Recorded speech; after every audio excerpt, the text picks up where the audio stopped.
প্রিয় দ্বাদশ শ্রেণীর শিক্ষার্থীরা, আজকে তোমাদের একটা নতুন চ্যাপ্টার শুরু করব। আশা করি তোমরা সবাই ভালো আছো। শুনবে মনোযোগ দিয়ে।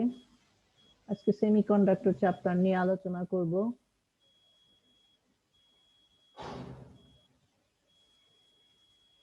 চলো আমরা আসি। প্রথমে সেমিকন্ডাক্টর চ্যাপ্টারে ব্যান্ড তত্ত্ব কি, ব্যান্ড থিওরি কি সম্পর্কে আলোচনা করব। আমরা পরমাণুর গঠন সম্পর্কে বোরের তথ্য থেকে আমরা জানি যে পরমাণুর অভ্যন্তরে ইলেকট্রনগুলো নিউক্লিয়াসকে কেন্দ্র করে কতগুলি অনুমোদিত কক্ষে তারা আবর্তন করছে। এই কক্ষগুলির ব্যাসার্ধ সুনির্দিষ্ট। কোয়ান্টাম তত্ত্ব থেকে এই ব্যাসার্ধের মানগুলো পাওয়া যায়। একটি পরমাণুর প্রতিটি ইলেকট্রনের একটি নির্দিষ্ট শক্তি থাকে। এই শক্তির পরিমাণগুলো নির্ভর করে ইলেকট্রনের কোন কক্ষপথে নিউক্লিয়াসকে আবর্তন করছে তার উপর। কক্ষগুলোর ব্যাসার্ধ যত বেশি হয়, ইলেকট্রনের প্রতি শক্তিও এই অনুমোদিত কক্ষে যে থাকে সেই শক্তিটাও বেশি হয়ে থাকে। আমরা বাইরে থেকে যদি কিছু শক্তি প্রদান করি, তখন ইলেকট্রনগুলি তার উচ্চতর কক্ষে যায়, তখন উত্তেজিত অবস্থা বলে তখন সেই অবস্থাকে। কিন্তু বেশিক্ষণ এই অবস্থায় থাকে না, ইলেকট্রনগুলো পুনরায় আবার বিকিরণের মাধ্যমে তার মূল কক্ষপথে ফিরে আসে।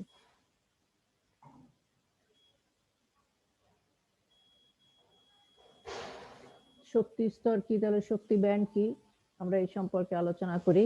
চলো, শক্তি স্তর আমরা এই যে উপরের রেখাচিত্রে দেখলাম যে শক্তি স্তর, কতগুলি শক্তি স্তর দেখানো হয়েছে। পরমাণু ইলেকট্রনের বিভিন্ন কক্ষপথের এই সংশ্লিষ্ট শক্তিকে রেখাচিত্রের মাধ্যমে প্রকাশ করা হয়ে থাকে। প্রথম কক্ষপথকে প্রথম শক্তি স্তর, দ্বিতীয় কক্ষপথে দ্বিতীয় শক্তি স্তর ইত্যাদি নির্দেশ করে। সুতরাং দেখা যায় কক্ষপথটি যত বড় হবে, ইলেকট্রনের শক্তিও তত বেশি হবে এবং শক্তি স্তর তত উচ্চ হবে। শক্তি ব্যান্ড কি, আমরা জানি একটি পরমাণু একটি কঠিন পদার্থে যদি আমরা কল্পনা করি, তখন দেখা যায় যে ওই পরমাণুর একটা ইলেকট্রনের প্রথম যে শক্তি স্তরটা, তার সাথে অন্যান্য কোটি কোটি এখানে ইলেকট্রন থাকে, অন্যান্য শক্তি স্তরে প্রথম শক্তি স্তরের কিছু তারতম্য থেকে যায়, এক হয় না, সমান হয় না। এবং কোটি কোটি ইলেকট্রনের শক্তি স্তর তখন প্রথম শক্তি স্তরটা ওভারল্যাপ করে ফেলে, ওভারল্যাপ করে একটা শক্তি স্তরে পাল্লা সৃষ্টি করে। তখন আমরা তাকে শক্তি ব্যান্ড বলে থাকি। এখানে তাই বলা হয়েছে, দেখো বইতে তোমাদের শক্তি ব্যান্ড কি, এখানে তাই বর্ণনা করা হয়েছে যে যে কোনো একটি কক্ষপথের আবর্তনরত দুটি ইলেকট্রনের শক্তির মান হুবহু এক থাকে না। উদাহরণ হিসেবে বলা যায়, প্রথম কক্ষপথের দুটি ইলেকট্রন শক্তির তারতম্য সামান্য ঘটবে। যেহেতু কোনো কঠিন পদার্থে কোটি কোটি প্রথম কক্ষপথের ইলেকট্রন বিদ্যমান, সেহেতু এই সকল ভিন্ন ভিন্ন ইলেকট্রন ভিন্ন ভিন্ন শক্তি স্তরের একটি পাল্লা সৃষ্টি করে থাকে, যাকে বলা হয় শক্তি ব্যান্ড। এখানে সংজ্ঞাটা সেভাবে দেওয়া হয়েছে, কোন পদার্থে বিভিন্ন পরমাণুতে বিভিন্ন একই কক্ষপথে আবর্তনরত ইলেকট্রনগুলোর শক্তির সামান্য তারতম্য হয়। একই কক্ষপথে অবস্থিত এই সকল ইলেকট্রনের শক্তির সর্বনিম্ন ও সর্বোচ্চ মানের মধ্যবর্তী পাল্লাকে শক্তি ব্যান্ড বলে। প্রথম কক্ষপথের ইলেকট্রন দ্বারা সৃষ্ট শক্তি ব্যান্ডকে প্রথম শক্তি ব্যান্ড বলে। অনুরূপভাবে দ্বিতীয় তৃতীয় কক্ষপথ ইলেকট্রন দ্বারা সৃষ্ট শক্তি ব্যান্ডকে যথাক্রমে দ্বিতীয় শক্তি ব্যান্ড, তৃতীয় শক্তি ব্যান্ড বলে। কঠিন পদার্থে অনেকগুলো শক্তি ব্যান্ড থাকে, যার মধ্যে তিনটি হচ্ছে যোজন ব্যান্ড, পরিবহন ব্যান্ড ও নিষিদ্ধ ব্যান্ড। যোজন ব্যান্ড কি, আসো আমরা আলোচনা করি। পরমাণুর সবচেয়ে বাইরের কক্ষপথে অবস্থিত ইলেকট্রনগুলিকে যোজন ইলেকট্রন বলে।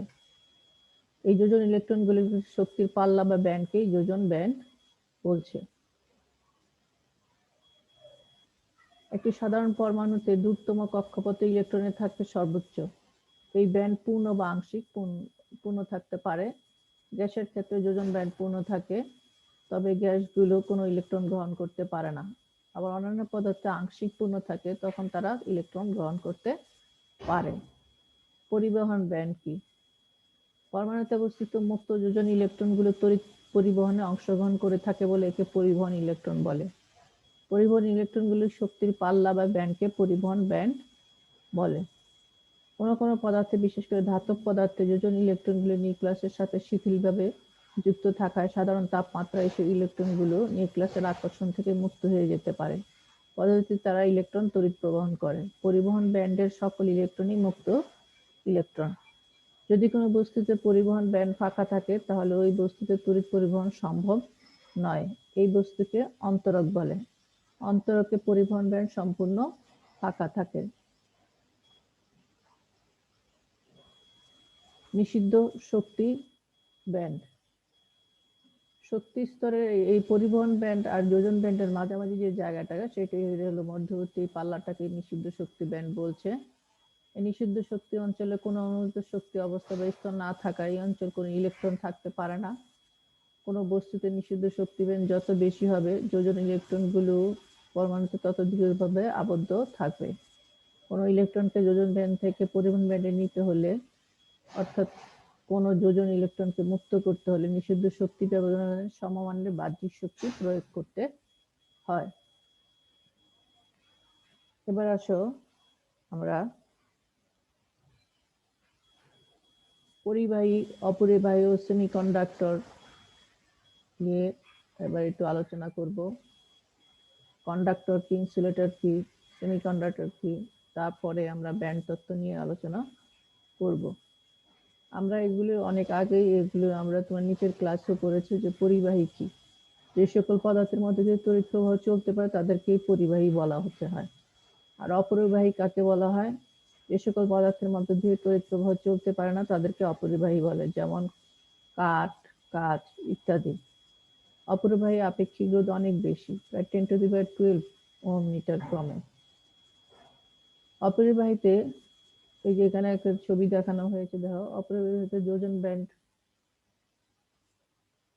ইলেকট্রন দ্বারা আংশিক পূর্ণ থাকে এবং পরিবহন ব্যান্ড ফাঁকা থাকে। এছাড়া যোজন ব্যান্ড পরিবহন ব্যান্ডের মধ্যবর্তী শক্তি ব্যবধান অনেক বেশি, প্রায় 6 ইলেকট্রন ভোল্ট থেকে 15 ইলেকট্রন ভোল্টের মতো। ফলে সাধারণ তাপমাত্রায় অপরিবাহী দুই প্রান্তে বিভব পার্থক্য প্রয়োগ করলেও এই ইলেকট্রনগুলো উচ্চতর শক্তি স্তরে যাওয়ার শক্তি সংগ্রহ করতে পারে না। আর পরিবাহীর ক্ষেত্রে দেখো শক্তি ব্যাংকটা একটু কম। এদের আপেক্ষিক রোধ 10⁻8 ওহম মিটার মতো। এতে মুক্ত ইলেকট্রন থাকে। পরিবহন ব্যান্ডে মুক্ত ইলেকট্রন থাকে। যোজন ব্যান্ডের মাঝে শক্তি ব্যবধান তো প্রায় থাকেই না, ওভারল্যাপ করে যাচ্ছে। এখানে দেখো কোনো শক্তি ব্যবধান থাকে না। এই জন্য পরিবাহীর দুই প্রান্তে সামান্য বিভব পার্থক্য ঘটলেই মুক্ত ইলেকট্রনগুলি তড়িৎ প্রবাহের সৃষ্টি করে।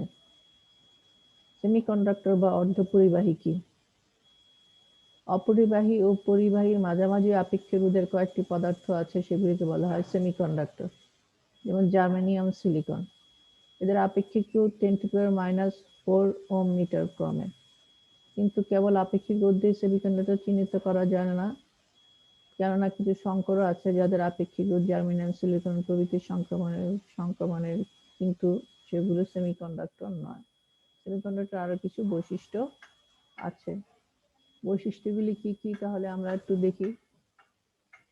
এর আপেক্ষিক রোধ 10⁻⁻4 ওহম মিটার ক্রমের। এতে কোনো অপদ্রব্য মিশালে তড়িৎ পরিবাহিতা বৃদ্ধি পায়। পরমাণুশূন্য তাপমাত্রায় এরা অপরিবাহী হিসেবে কাজ করে। একটি নির্দিষ্ট তাপমাত্রা পাল্লা পর্যন্ত এর রোধ তাপমাত্রা বৃদ্ধির সাথে হ্রাস পায়। তাপমাত্রা বৃদ্ধির সাথে তড়িৎ পরিবাহিতাঙ্ক বৃদ্ধি পায়। দুই প্রান্তের মধ্যবর্তী বিভব পার্থক্য বৃদ্ধি করলে তড়িৎ পরিবাহিতাঙ্ক বৃদ্ধি পায়। এদের পরিবহন যোজন ব্যান্ডের মধ্যে শক্তি পার্থক্য 1.1 ইলেকট্রন ভোল্ট বা এর চেয়েও কম হয়ে থাকে। সুতরাং যে সকল পদার্থের পরিবাহিতাঙ্ক অপরিবাহী ও পরিবাহীর মাঝামাঝি ও তাপমাত্রা বৃদ্ধি পেলে যাদের রোধ কমে, অর্থাৎ পরিবাহিতাঙ্ক বাড়ে, এবং সুবিধাজনক অপদ্রব্য যোগ করলে যাদের পরিবাহিতার ধর্মের উল্লেখযোগ্য পরিবর্তন ঘটে পরিবাহিতার, তাদেরকে সেমিকন্ডাক্টর বা অর্ধপরিবাহী বলে আমরা বলতে পারি। এবার ব্যান্ড তত্ত্বের আলোকে সেমিকন্ডাক্টর বা অর্ধপরিবাহী দেখো আমরা ব্যান্ড তত্ত্বের আলোকে আলোচনা করব। এখানে দেখো জার্মেনিয়াম হচ্ছে বহুল আলোচিত একটি সেমিকন্ডাক্টর। এর 4টি যোজন ইলেকট্রন আছে। এই ইলেকট্রনগুলো মুক্ত নয়, কেননা কোনো পরমাণুতে মতো জার্মেনিয়াম পরমাণু তার শেষ কক্ষপথে 8টি ইলেকট্রন দ্বারা পূর্ণ করতে চায়। এই জন্য সে তার 4টি যোজন ইলেকট্রন দ্বারা চারপাশে আরো 4টি জার্মেনিয়ামের সাথে মিলিত হয়ে তার মাঝখানে যে জার্মেনিয়াম, প্রতিটি জার্মেনিয়াম তার অন্য 4টি জার্মেনিয়াম পরমাণুর সাথে নিজেকে মাঝখানে স্থাপন করে ফেলে।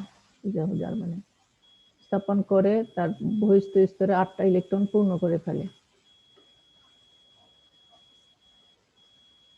এভাবে সে পার্শ্ববর্তী পরমাণু মধ্যবর্তী পরমাণুটার সাথে যোজন ইলেকট্রন ভাগাভাগি করে নেয়। এই ভাগাভাগির ঘটনায় মধ্যবর্তী পরমাণুটি তার সর্বশেষ কক্ষপথে 8টি ইলেকট্রন দ্বারা পূর্ণ করে।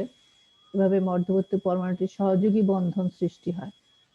সহযোগী বন্ধন সৃষ্টির এই প্রক্রিয়ায় একটি পরমাণুর প্রতিটি যোজন ইলেকট্রন তার পার্শ্ববর্তী পরমাণুর যোজন ইলেকট্রনের সাথে সরাসরি বন্ধন তৈরি করে, অর্থাৎ যোজন ইলেকট্রনগুলো অন্যান্য পরমাণুর সাথে সম্পৃক্ত হয়ে যায়। ফলে সেমিকন্ডাক্টর যোজন ইলেকট্রনগুলো আর মুক্ত থাকে না। কোনো পদার্থের পরমাণু বা অণুগুলো একটি সুনির্দিষ্ট প্যাটার্নে সজ্জিত হয়ে তাকে ক্যালাস বলে। সকল সেমিকন্ডাক্টর ক্যালাসিত। এজন্য এক টুকরা জার্মেনিয়াম সাধারণভাবে জার্মেনিয়াম ক্যালাস বলা হয়ে থাকে।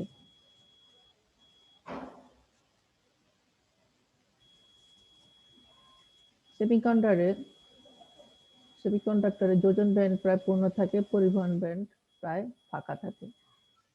এছাড়া যোজন ব্যান্ড ও পরিবহন ব্যান্ডের মধ্যবর্তী শক্তি ব্যবধান খুব কম হয়ে থাকে। চিত্রে দেখো জার্মেনিয়াম আর সিলিকন এর রৈখিক চিত্রে দেখানো হয়েছে যে কক্ষ তাপমাত্রা জার্মেনিয়ামের জন্য 0.7 MeV আর সিলিকনের জন্য 1.1 eV। ফলে তুলনামূলকভাবে কম শক্তি প্রয়োগে ইলেকট্রনগুলি যোজন ব্যান্ড থেকে পরিবহন ব্যান্ডে স্থানান্তর সম্ভব হয়। পরম শূন্য তাপমাত্রায় সেমিকন্ডাক্টর ইলেকট্রনগুলো পরমাণুতে দৃঢ়ভাবে আবদ্ধ থাকে। আমরা যদি 0 ডিগ্রি কেলভিন তাপমাত্রা দেখি, তাহলে ইলেকট্রনগুলো দৃঢ়ভাবে পরমাণুতে আবদ্ধ থাকে। এই তাপমাত্রায় সহযোগী বন্ধনগুলি খুব সবল হয় এবং সবগুলো যোজন ইলেকট্রনই সহযোগী বন্ধন তৈরিতে ব্যস্ত থাকে। ফলে কোনো মুক্ত ইলেকট্রন থাকে না। এবং সেমিকন্ডাক্টর ক্যালাস এই অবস্থায় যোজন ব্যান্ড, দেখো যোজন ব্যান্ডগুলি পূর্ণ থাকে। এই ছবিতে চিত্র 10.8 চিত্র আমরা দেখতে পাই যে যোজন ব্যান্ডগুলো পূর্ণ থাকে এবং এটা সহযোগী বন্ধন তৈরি করেছে। এখানে পরিবহন ব্যান্ড প্রায় ফাঁকা।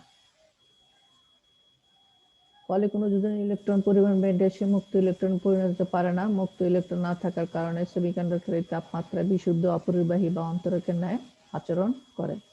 যখন তাপমাত্রা বৃদ্ধি করা হয় তখন যোজন ইলেকট্রনের কিছু ইলেকট্রন পরিবহন ব্যান্ডে চলে যায় এবং মুক্ত ইলেকট্রনে কিছু পরিণত হয়। এতে বিভব পার্থক্য প্রয়োগ করলে মুক্ত ইলেকট্রনগুলি তড়িৎ প্রবাহ সৃষ্টি করে। যখন একটি যোজন ইলেকট্রন পরিবহন ব্যান্ডে প্রবেশ করে তখন এই যোজন ব্যান্ডে একটি শূন্যস্থান বা গর্ত বা হোল সৃষ্টি হয়। আমরা পরবর্তীতে এই হোল বা গর্তগুলি নিয়ে আলোচনা করব। আসো তাহলে এবার ইলেকট্রন আর হোলের ধারণা দেই। হোল জিনিসটা কি? হোল হলো কোনো কঠিন পদার্থের ক্যালাস ল্যাটিস কাঠামোতে ইলেকট্রনের খালি করা অবস্থান, যা চলমান ধনাত্মক আধান বাহক হিসেবে এখানে আচরণ করে। আর ইলেকট্রন তো তোমরা জানোই ঋণাত্মক তড়িৎ মৌলিক কণা। এর আধানের মান হলো 1.6 × 10⁻⁻⁹ কুলম্ব এবং এর ওজন হচ্ছে 9.1 × 10⁻31 কেজি। এবার আসলে সেমিকন্ডাক্টরের প্রকারভেদ নিয়ে আমরা একটু আলোচনা করি।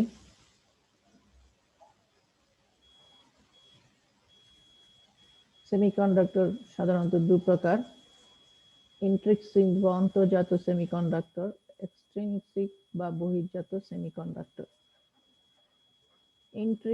ইন্ট্রিনসিক সেমিকন্ডাক্টর বা অন্তর্জাত সেমিকন্ডাক্টর গুলো কি? যে সেমিকন্ডাক্টর কোনো অপদ্রব্য মেশানো হয় না তাদেরকে আমরা ইন্ট্রিনসিক সেমিকন্ডাক্টর বলে। আর এক্সট্রিনসিক বহির্জাত সেমিকন্ডাক্টর হলো যে সেমিকন্ডাক্টর অপদ্রব্য নিয়ন্ত্রণ করে মেশালে বিপুল পরিমাণ মুক্ত ইলেকট্রন বা হোল সৃষ্টি হয়, তার পরিবাহিতা বহুগুণে বৃদ্ধি পায়। অপদ্রব্য মেশানো সেমিকন্ডাক্টর গুলিকে এই ডোপিং এর মাধ্যমে এই অপদ্রব্য মেশানো হয় মেশানোটাকে পদ্ধতিটাকে বলা হয় ডোপায়ন বা ডোপিং। এই অপদ্রব্য গুলি দুই ধরনের অপদ্রব্য ব্যবহার করা হয়। পর্যায় সারণীর তৃতীয় সারির মৌল যেমন বোরন, অ্যালুমিনিয়াম, গ্যালিয়াম, ইন্ডিয়াম। আবার পর্যায় সারণীর পঞ্চম সারির মৌল যেমন ফসফরাস, আর্সেনিক, অ্যান্টিমনি, বিসমাথ এগুলি মেশানো হয়। এক্সট্রিনসিক, আমরা এখন এক্সট্রিনসিক সেমিকন্ডাক্টর নিয়ে আলোচনা করব, যেগুলিতে অপদ্রব্য মিশিয়ে তার পরিবাহিতা বৃদ্ধি করা হয়। তাহলে আসো আমরা কিভাবে অপদ্রব্য মেশানো হয়। অপদ্রব্য মেশানোর উপর দুই সেমিকন্ডাক্টরকে দুই ভাগে ভাগ করা হয়েছে, পি টাইপ সেমিকন্ডাক্টর ও এন টাইপ সেমিকন্ডাক্টর। এগুলি সব বহির্জাত সেমিকন্ডাক্টর। কোনো বিশুদ্ধ সেমিকন্ডাক্টর সময় তৃতীয় মৌল যদি পর্যায় সারণীর তৃতীয় সারির মৌল যদি এই যেখানে দেখি তৃতীয় সারির মৌল যদি মেশানো অপদ্রব্য মেশানো হয় তখন তাকে পি টাইপ সেমিকন্ডাক্টর বলে।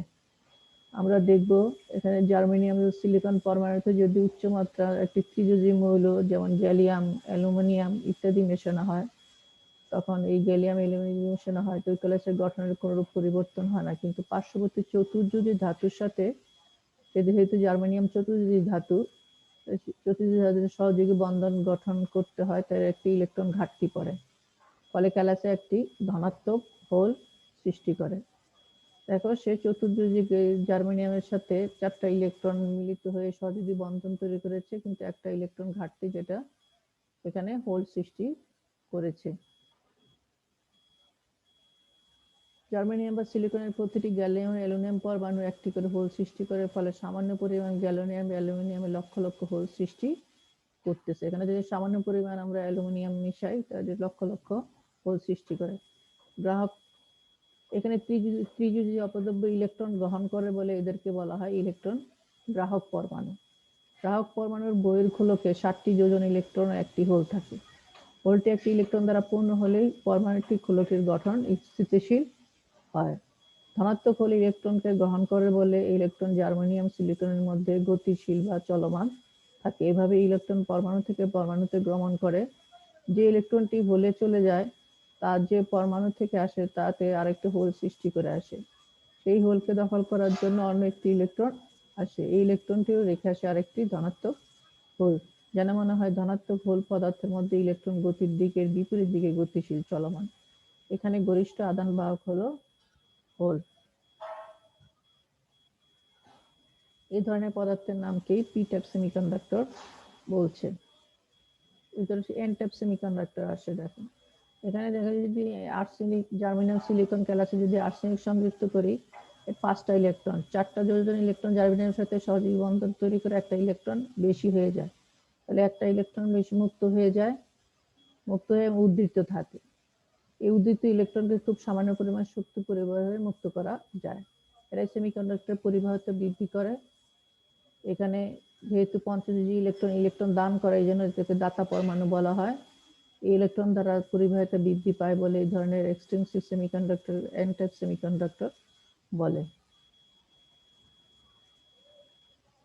এবার আসলে পি টাইপ এন টাইপ সেমিকন্ডাক্টরে আধান, কি ধরনের আধান কাজ করতেছে। পূর্বে আলোচনা থেকে দেখা যায় যে পি টাইপ সেমিকন্ডাক্টর তড়িৎ প্রবাহিত হয় হোলের জন্য, আর এন টাইপ সেমিকন্ডাক্টর তড়িৎ প্রবাহ হয় অতিরিক্ত ইলেকট্রনের জন্য। এতে সাধারণভাবে ধারণা হতে পারে যে পি টাইপ বস্তুতে অতিরিক্ত ধনাত্মক আধান আর এন টাইপে বস্তুতে অতিরিক্ত ঋণাত্মক আধান রয়েছে মনে হতে পারে। পি টাইপ বস্তু হতে ধনাত্মক আধানে আহিত বস্তু, এন টাইপ বস্তু হচ্ছে ঋণাত্মক আধানে আহিত বস্তু। প্রকৃত অবস্থা কিন্তু তা নয়। একথা সত্য যে এন টাইপ বস্তুতে অতিরিক্ত কিছু ইলেকট্রন আছে, কিন্তু এই অতিরিক্ত ইলেকট্রন সরবরাহ করে দাতা অপদ্রব্য। এই দাতা অপদ্রব্য নিজে তড়িৎ নিরপেক্ষ। যখন অপদ্রব্য মেশানো হয় তখন যাকে অতিরিক্ত ইলেকট্রন বলা হয়, প্রকৃতপক্ষে সেমিকন্ডাক্টর ক্লাসের সহযোগী বন্ধন গঠনের জন্য প্রয়োজনীয় সংখ্যক ইলেকট্রন অতিরিক্ত। এই অতিরিক্ত ইলেকট্রনগুলি মুক্ত ইলেকট্রন এবং এরা সেমিকন্ডাক্টর পরিবাহিতা বৃদ্ধি করে। পি টাইপ সেমিকন্ডাক্টরে একইভাবে অতিরিক্ত হোল পাওয়া যায়, তাই বলা হয় পি টাইপ সেমি প্রকৃতপক্ষে তড়িৎ নিরপেক্ষ। বুঝাইতেছি?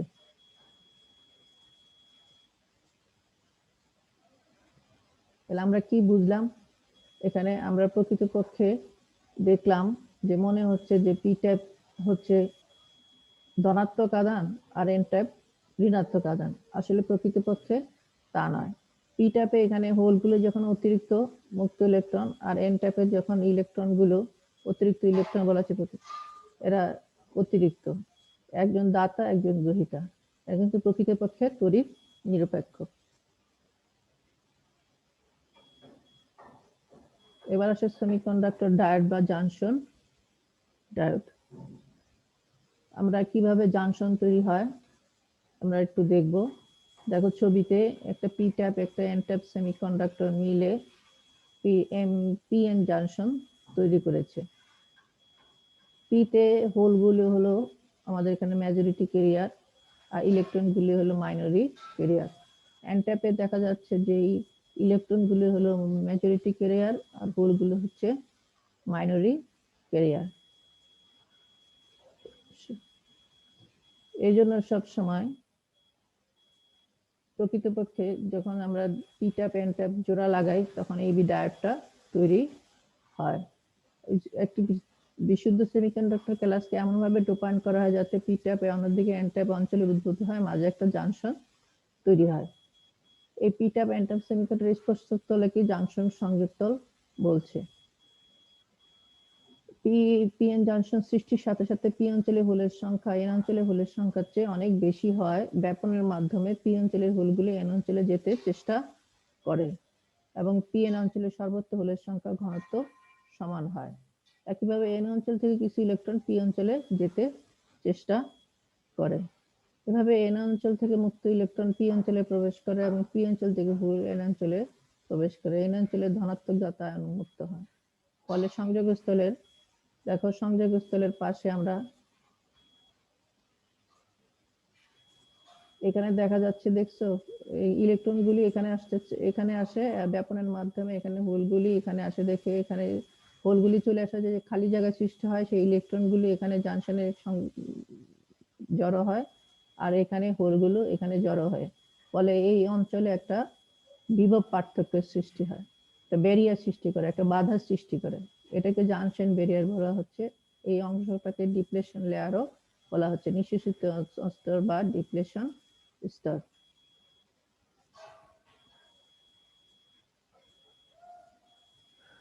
তাহলে আমরা এবার সম্মুখ বায়াস বিপরীত বায়াস কিভাবে সৃষ্টি করব।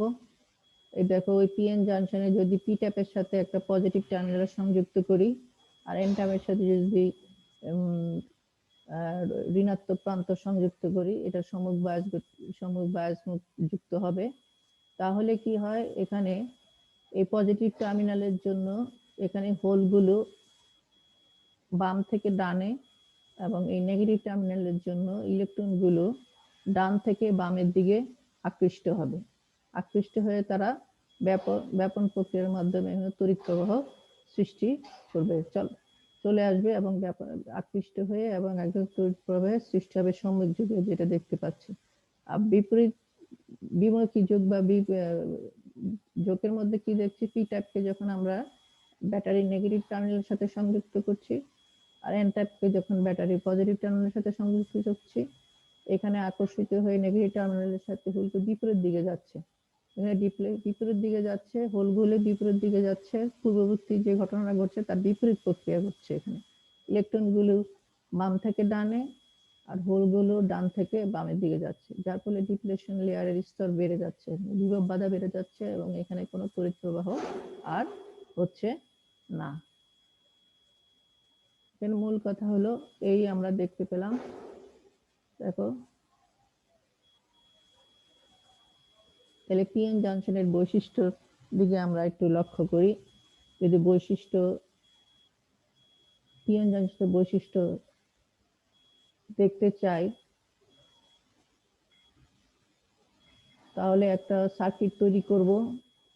সার্কিট তৈরি করে এই সার্কিটের মধ্যে আমরা দেখো সম্মুখ যোগ এখানে সম্মুখ যোগ অবস্থায় একটা ডায়োড সংযুক্ত করলাম, একটা মিলি অ্যাম্পিয়ার দিলাম, একটা ভোল্টমিটার দিলাম, দুই প্রান্তে একটা পরিবর্তনশীল রোধ দিলাম আর চাবি দিলাম। যখন তড়িৎ প্রবাহ করব, পরিবর্তনশীল রোধটা চেঞ্জ করে করে যখন বিভবের মান নিব এবং তড়িৎ প্রবাহের মান নিব এবং লেখচিত্র অঙ্কন করব। দেখো প্রথম দিকে আমরা বিভব বাধা বা ভোল্টেজ ডিপ্লেশন লেয়ারের জন্য আমরা এই অংশটুকু পাবো। তারপরে পরবর্তীতে দেখতে পাবো যে হু হু করে কারেন্ট বেড়ে যাচ্ছে। এই ভোল্টেজটাকে আমরা নি ভোল্টেজ বলবো সমুদ্রবে। তারপরে দেখো চিত্রটা আমরা এই এক্স অক্ষে ওয়াই অক্ষে একে এর মিলি এম্পিয়ারে পাবো। এই দেখো ছবিটা। আর বিপরীত বায়াসে কি ঘটনা ঘটছে, যেহেতু ডিপ্লেশন লেয়ারের প্রশস্ততা অনেক বেশি, আমরা তড়িৎ প্রবাহ প্রায় পাবোই না, অনেক দূর পর্যন্ত যাব। তারপরে যাওয়ার পর এখানে একটা ভোল্টেজ পাবো, এই ভোল্টেজটাকে ব্রেকডাউন ভোল্টেজ বলবো। বিজ্ঞানী জেনার এই ব্রেকডাউন ভোল্টেজটা আবিষ্কার করেছেন। ব্রেকডাউন হওয়ার পরে, জাংশনটা ব্রেকডাউন হওয়ার পরে ওই বিপরীতমুখী বায়াসে যে ভোল্টেজটা দিব, তখন ওই যে হু হু করে তাপমাত্রা বেড়ে যাবে, এর মাইক্রো এম্পিয়ারের তড়িৎ প্রবাহটা পাবো। এখানে তাই বলা হয়েছে, দেখো তাহলে আমরা একটু বইতে দেখি যে বিমুখী ঝোঁকের ক্ষেত্রে সংযোগ দেওয়ার ফলে জংশন বিভব বাধা বহুলাংশে বৃদ্ধি পায়, ফলে সঙ্গত কারণে কোনো তড়িৎ প্রবাহ হওয়ার কথা নয়। কিন্তু পি টাইপের লঘিষ্ঠ আধান বাহক ইলেকট্রন ও এন টাইপের লঘিষ্ঠ আধান বাহক হলো হোলের জন্য খুবই সামান্য তড়িৎ প্রবাহ দেখা যায়। প্রযুক্ত বিভব বৃদ্ধি করলে এই প্রবাহের মান প্রায় একই থাকে। এই প্রবাহকে বিমুখী সম্পৃক্ত প্রবাহ বলে। তারপরে লিকেজ বা লিকেজ প্রবাহ বলে। সিলিকন ডায়োডের জন্য এর মান 1 মাইক্রো অ্যাম্পিয়ারের চেয়ে কম। তবে জার্মেনিয়াম ডায়োডের ক্ষেত্রে বিমুখী ভোল্টেজ ক্রমাগত বাড়তে থাকলে একসময় হঠাৎ বিপুল পরিমাণ তড়িৎ প্রবাহ পাওয়া যায়, যেন মনে হয় পিএন জংশনের বিভব বাধা একেবারে বিলুপ্ত হয়ে গেছে। এই উচ্চ ভোল্টেজ এই ঘটনা ঘটে তাকে ব্রেকডাউন ভোল্টেজ বলে। বিজ্ঞানী জেনার এই ঘটনার ব্যাখ্যা দেন বলে একে জেনার ক্রিয়া বলে, এই ভোল্টেজকে জেনার ভোল্টেজ বলে। আমরা আজকে এই পর্যন্তই থাকুক, আমরা আলোচনা করলাম, আশা করি তোমরা বুঝতে পেরেছো। ধন্যবাদ সবাইকে।